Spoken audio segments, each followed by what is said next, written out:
परमावतार श्री कृष्ण। प्रभु, ये क्या? माता देवकी के जीवन का ऐसा परिणाम, उनके कर्मों का इतना कठोर प्रतिफल। इस घटना से स्वयं मैं भी आहत हूँ। अब क्या होगा प्रभु? हमारे मन में उठ रहे प्रत्येक प्रश्न का उत्तर केवल समय ही दे सकता है। वह अपनी निश्चित गति के साथ सदैव अपने लक्ष्य की ओर गतिमान रहता है। कान्हा, कान्हा,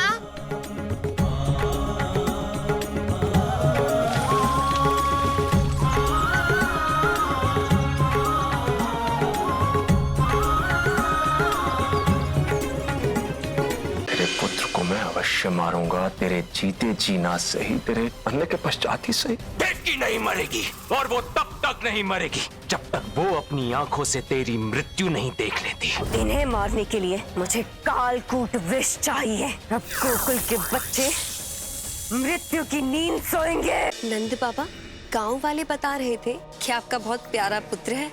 यदि आप आज्ञा दे, अपने बालक भोज के लिए निमंत्रित करना चाहूंगी। बाबा, कहाँ जाना है? खीर खाने। खीर? तुम आओगी ना खीर खाने?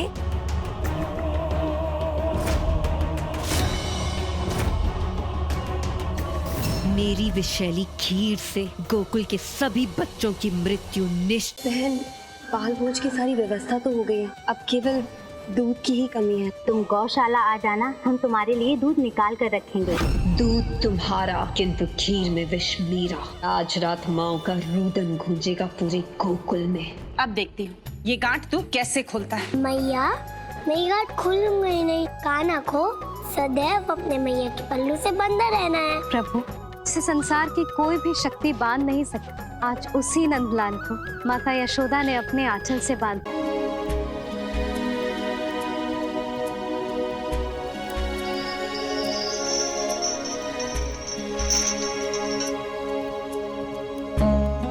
तुम बिल्कुल सच कहती थी देवकी। तुम्हारा लल्ला बिल्कुल तुम पर क्या है। तुम सुन रही हो ना देवकी? देवकी, तुम्हें पता है क्रूर जी क्या कहते हैं? वो कहते हैं कि उसे भी कोई नहीं पकड़ पाता। वो बिल्कुल तुम्हारी तरह नटखट है, तुम्हारी तरह हंसमुख है। बस एक बात का दुख है, गोकुल ले जाने से पहले एक बार तुम्हें उसका मुख नहीं दिखा पाया। अगर तुम उसका मुख देख लेती तो आज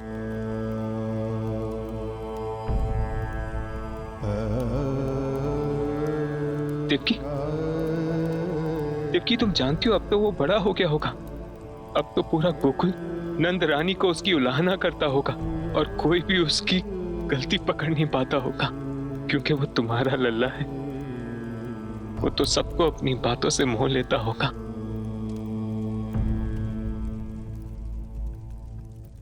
आप समझा मैया, तुम मुझसे बहुत अधिक प्रेम करती हो ना, इसलिए गोपियों को अच्छा नहीं लगता। ये चाहती है मैया और कन्हैया के बीच में झगड़ा हो जाए,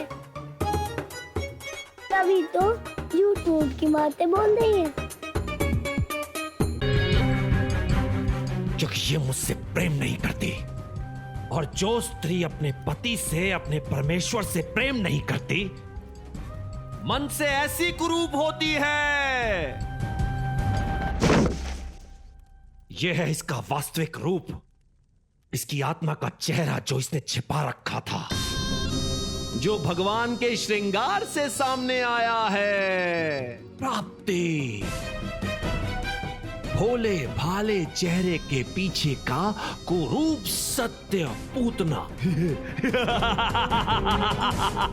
प्राप्ति, जानती है कि पूतना का क्या होने वाला है?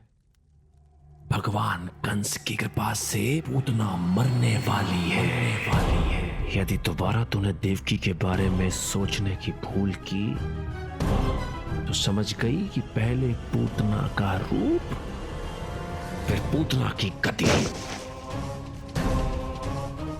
मेरी बहन है देवकी, उसके बारे में सोचने का अधिकार मात्र मेरा है। फिर वो चाहे उसकी मुक्ति हो या मृत्यु, सखा है हम, सखा है नाना के सखा है हम, सखा है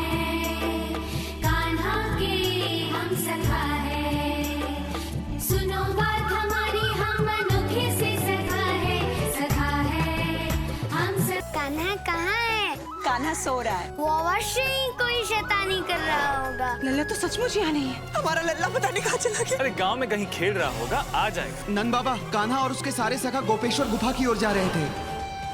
भूखे बछड़ों के कष्टों का निवारण करते कृष्ण और उनके मित्र फंसे पूतना के माया जाल में।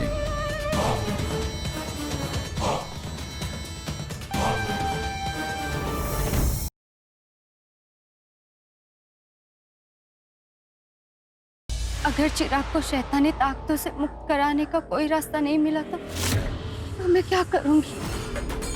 हे अम्बे माँ, अब आप ही कोई रास्ता दिखाइए।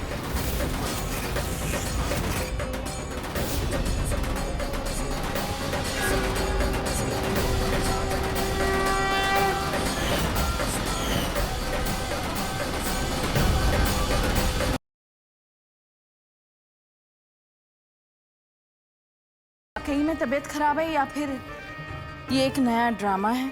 अरे ये सब तुम्हारा प्लान है। अब तू ऐसा कर, मासा के सामने खूब नाटक कर, मौका मिलते ही चौका लगा तू। सच्चाई ये है कि कलावती अकेले है। उसे 24 घंटे के लिए कोई उसके पास चाहिए। मासा, हमें कुछ सोचना चाहिए मासा उसके लिए। बात तो मंजरी सही कह रही है। जी मासा। सुमन, अब तुम परमानेंट अपने ओरिजिनल ससुराल शिफ्ट होने की तैयारी कर लो। मासा, मासा, मासा, मासा, मासा क्या हुआ? मासा उठिए प्लीज। मासा क्या हुआ? मासा, मासा, मासा मुझे छोड़ के नहीं जा सकती। मासा, मासा, संजू जी, मासा, मासा, मासा।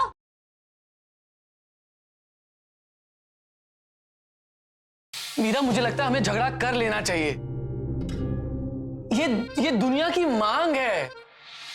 मैं सोच रही थी सिंधु कि शायद मीरा अभी को डोमिनेट कर रही है, इसीलिए दोनों में झगड़ा नहीं हो रहा है। देखो, मैं घर वालों को बोलूंगा कि हम दोनों का झगड़ा हो गया, तुम रूठ के मायके चली गई हो। What a great idea! Give me high five! Give me high five! ये मैं कैसे कर सकता हूँ? या तो मैं काम कर लूँ या टंकियां साफ करा लूँ। ये कैसे मूड में? मैंने अभी कुछ दिन पहले मीरा जी को भी देखा था सर। क्या?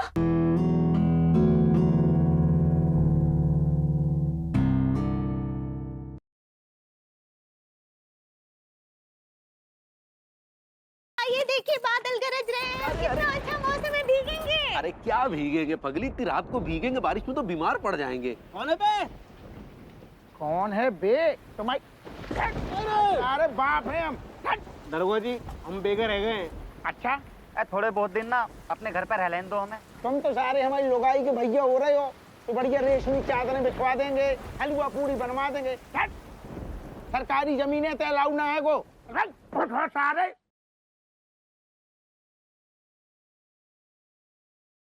परिवार के सामने बढ़ो के छोटे बालों को देख लकी उसे डांटते डांटते उसके लंबे बालों की तारीफ कर बैठता है। बढ़ो, तन्ने बाल कटवाने की क्या जरूरत है? अरे तन्ने पता भी है कि तेरे पे लंबे बाल कितने जचते थे। आपको सच में मेरे लंबे बाल अच्छे लगते थे? हाँ बढ़ो। ये सुनकर बढ़ो और पूरा परिवार चौंक जाता है। देखिए क्या छोटों की ऐसी ही कोशिश लाएगी लाखा बढ़ो को करे।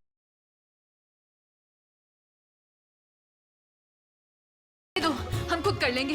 सब छोड़ो, पहले अपना नाक संभालो।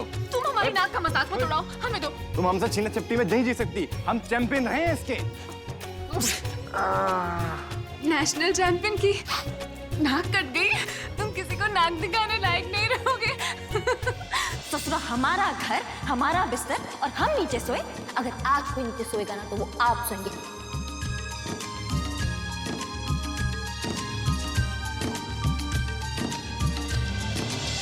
फिर तुम्हें आना है, जरा देर लगे।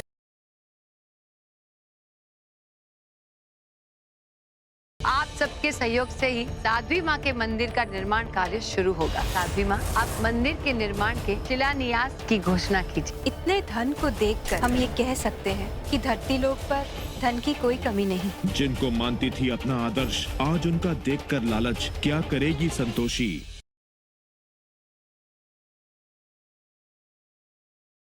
फितरत ला पाएगी राज और प्रीत को फिर से नजदीक,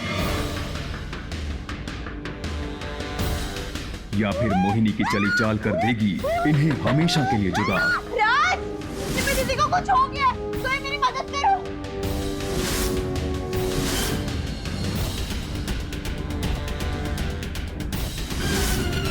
राज, सिमी दीदी को डरा कर तूने अच्छा नहीं किया।